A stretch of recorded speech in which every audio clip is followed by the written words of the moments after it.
Assalamualaikum Ustadz. Teh, Waalaikumsalam warahmatullahi wabarakatuh. Ustadz perkenalkan saya Yuniar. Beberapa waktu lalu saya baru saja menikah tepat di tanggal 3 Maret 2024. 2 hari lalu baru anniversary 1 tahun. Tetapi saya dan suami itu lagi diuji untuk pernikahan. Namun apa daya saya sudah ditalak 3 oleh beliau. Penyebaban keributan itu kami adalah di orang tua dari mantan suami saya.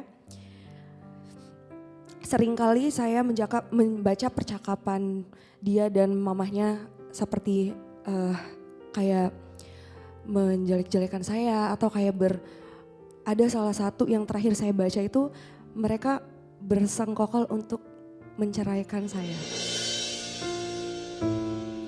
Kemudian yang terakhir di bulan Desember,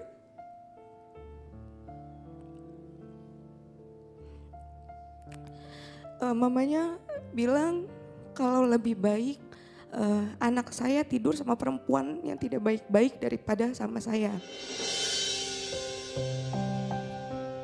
Dan yang saya lebih hancurnya itu Ustadz,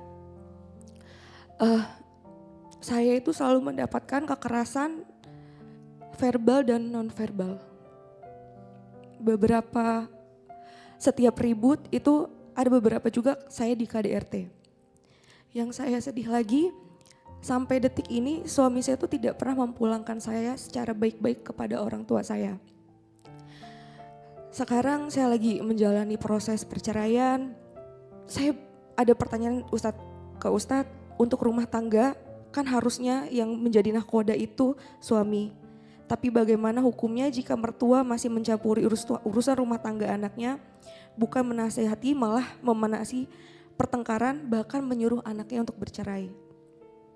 Dan satu lagi Ustadz, pertanyaan saya tuh selalu dihantui rasa sakit hati. Kayak omongan mamahnya itu yang ngebuat saya sakit. Bahkan saya tuh harus menjalani ke psikiater. Setiap saya mengingat itu selalu kayak dada saya sesak gitu Ustadz. Jadi kayak apa yang harus saya lakuin ya gitu. Dan saya tuh selalu dijudge sama suami saya yang tidak baik gitu.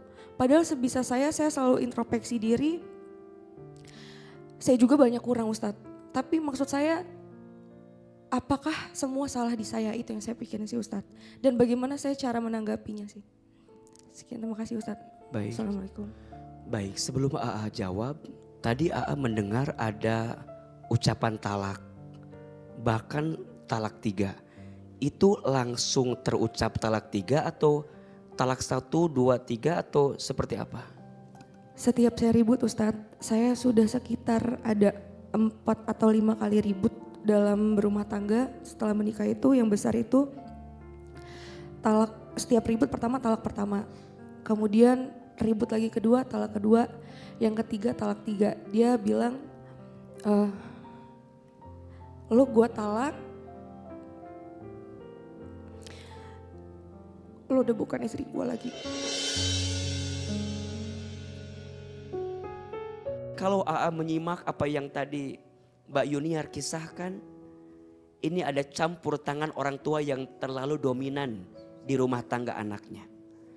Betul, nahkoda rumah tangga itu suami. Ar-rijalu qawwamuna 'alan nisa. Laki-laki itu, suami itu pemimpin bagi perempuan. Maka sekarang mohon maaf ya, tanpa mendiskreditkan satu pihak. Kalau di rumah tangga ada sesuatu yang itu menunjukkan persoalan di rumah tangga, kalau menurut AA, kalau ada pertanyaan siapa yang salah, tentu dua-duanya punya kans berbuat kesalahan. Tapi kalau dirujuk lebih dalam, suaminya. Karena pemimpin. Istri itu kan istilahnya dia ma'mum, dia ikut membersamai dengan suami. Suami itu imam, dan ingat, imam itu dibentuk, bukan diciptakan. Siapa yang membentuknya? Lingkungan, termasuk juga bunda sebagai pasangan, termasuk jauh sebelum itu keluarga dari pihak suami. Maka sekarang biasanya kan begini ya, biasanya istri itu biasanya berselisihnya dengan ibu dari laki-lakinya. Betul nggak? Sampai sering ada kalimat, kamu pilih siapa? Ibumu atau istrimu? Gitu kan? Ibu jangan pernah merasa kehilangan ketika anak laki-lakimu menikah dengan yang lain. Betul? Berikan keleluasaan, berikan dia kemandirian, berikan dia peluang untuk menghadirkan kebaikan. Betul, sampai kapanpun anak laki-laki itu milik siapa? Ibunya. Tapi ibu yang baik akan mengajarkan anak laki-lakinya untuk sayang sama istrinya. Bukan malah merendahkan istrinya. Kita nggak boleh bilang sama anak laki-laki kita, kamu mah punya istri tuh beda sama mama.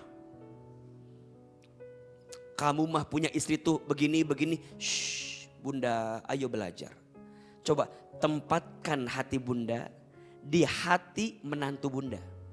Kalau kita bisa menempatkan perasaan pada seseorang yang lain, kita tuh akan jauh lebih peka terhadap hati seseorang. Maka ngasih nasihat orang tua sama anak boleh atau tidak? Boleh. Ngasih arahan boleh. Ngasih saran boleh. Boleh. Tapi jangan terlalu ikut campur lebih dalam. Bahkan dalam memutuskan sesuatu pun coba belajarlah untuk lebih melembutkan hati. Agar anak kita, rumah tangganya tumbuh dalam kedewasaan. Tumbuh dalam kebaikan. Dan juga sebaliknya. Kita belajar ya. Untuk tidak terlalu sering menceritakan kekurangan pasangan kita kepada orang tua kita. Orang tua mah taunya yang baik-baiknya saja. Karena mohon maaf. Kalau saling menceritakan kekurangan, pasti sudut pandangnya berbeda-beda. Betul? Yang anak laki-laki ceritain sama orang tua tentang istrinya, pasti beda pandangannya. Yang istri ceritain kelakuan suami sama keluarganya, pasti beda cara pandangnya. Belajar.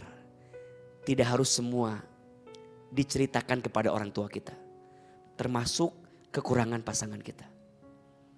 Rumah tangga itu harus saling menjaga. Rumah tangga itu harus saling memahami satu sama lain. Mbak Yuniar, semua sudah berproses. Tidak harus ada yang disesali dalam hidup. Terus melangkah dalam kebaikan. Rumah tanggamu mungkin tidak berlangsung lama. Tapi jangan pernah bersedih hati. Karena boleh jadi Allah membuat engkau seakan sakit dengan kejadian kemarin. Bukan untuk menghancurkanmu. Tapi justru untuk menguatkanmu bahwa hidup ini harus ada ujiannya. Kalau hidup ini baik-baik saja, maka di mana kita mendapatkan pahala sabar? Betul? Selalu ada hikmah yang Allah titipkan di dalamnya. Dan ke depan belajar ya, hati-hati memilih pasangan. Hati-hati dalam menentukan jalan. Lebih baik dalam waktu dekat ini belajar sembuh dulu dari semua sakit yang pernah dirasakan.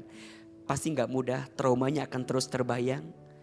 Dan coba belajar lebih dalam tentang latar belakang calon pasangan kita. Ibu sayang, bunda sayang, pemirsa, kita itu menikah bukan hanya menyatukan dua hati yang saling mencintai. Tapi menikah itu menyatukan dua keluarga yang saling mengerti dan saling memahami. Bukan tentang aku mencintaimu, kamu mencintaiku, bukan. Tapi di belakang itu keluargamu nerima aku apa enggak. Terus saat kamu masuk di hidup aku, kamu nerima keluargaku atau tidak. Tapi percayalah bahwa Allah akan mengobati rasa sakit hatimu dengan kebaikan setelah ini. Fa inna ma'al usri yusra, inna ma'al usri yusra. Maka sesungguhnya bersama kesulitan akan ada kemudahan. Sesungguhnya bersama kesulitan akan ada kemudahan. Insya Allah. Mertua itu aku sih nggak tahu ya dia seperti apa yang detailnya. Cuma yang aku lihat waktu sebelum nikah itu baik. Tapi ternyata waktu hamil 1 bulan aku sempat membatalkan nikah karena apa? Ada beberapa kayak chatan juga yang aku buka di HP-nya mantan suami aku. Mereka tuh kayak di depan aku kayak sayang banget gitu. Ternyata di belakang aku beda gitu. Apa yang diomong di depan dan di belakang tuh ternyata beda. Itu sih yang ngebuat aku sempat membatalkan nikah. Aku tuh apa ya, maksudnya malu loh dengan keadaan seperti ini tuh nggak ada yang mau ya Kak, jadi janda itu nggak ada yang mau gitu. Kalau dari kajian ini aku lebih harus belajar ikhlas. Mungkin memang ini udah qadarullah jalannya seperti ini. Hidup aku nggak berakhir di sini sih yang paling penting.